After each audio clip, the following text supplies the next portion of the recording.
यमुना नदी बहुत विशाल और शांत थी। उसकी लहरें दूर तक फैली थीं और पानी में आसमान का गहरा नीला रंग झलकता था। इसी नदी के किनारे एक छोटी सी नाव थी। उस नाव को एक सुंदर युवा लड़की चलाती थी, जिसका नाम था सत्यवती। उसका काम था लोगों को नदी पार कराना।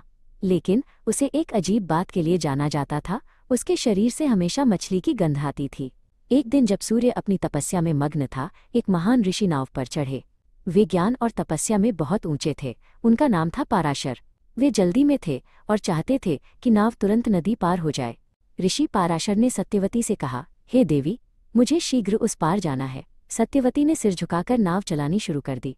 अचानक ऋषि ने सत्यवती की ओर देखा और उनके मन में एक अद्भुत विचार आया। ऋषि पाराशर ने अपने तपोबल से एक गहरा रहस्य सत्यवती को बताया। उन्होंने कहा कि उनके मिलन से जो पुत्र जन्म लेगा वो केवल एक राजा नहीं, बल्कि एक महान ऋषि होगा जो युगों तक संसार को ज्ञान देगा। सत्यवती ने एक शर्त रखी।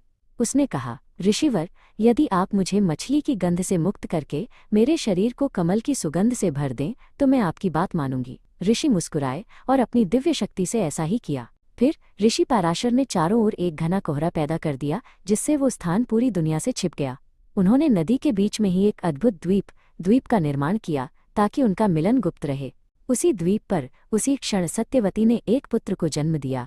वो सांवले रंग का था क्योंकि वो कृष्ण के समान था, और उसने एक द्वीप पर जन्म लिया था। इसीलिए उनका नाम कृष्ण द्वैपायन पड़ा, जो बाद में व्यास के नाम से प्रसिद्ध हुए, ज्ञान और संकलन के प्रतीक।